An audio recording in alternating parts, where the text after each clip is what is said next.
কিরে রকি আর রে সোনু, সকাল সকাল কি করছিস?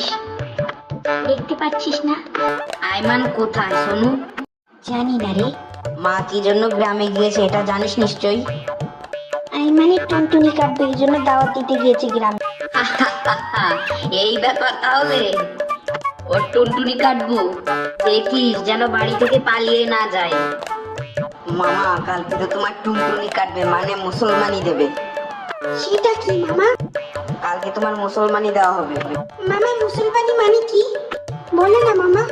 মুসলমানি মানে তোমার খতনা করাবে, কালকে তোমার টুনটুনি কাটবে। মামা, টুনটুনি কি? যেটা তোমার প্যান্টের ভিতরে থাকে। ওরে বাবা রে! কি হয়েছে মামা, চিল্লাচ্ছ কেন?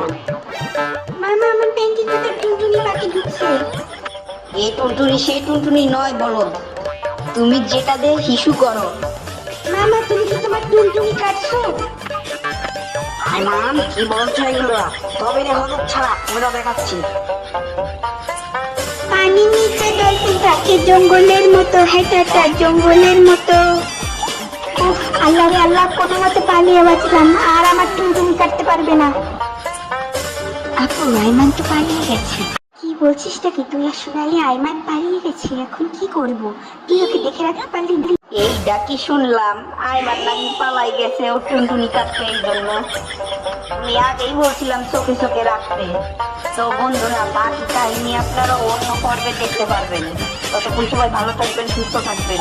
কি বলিস সোনালি?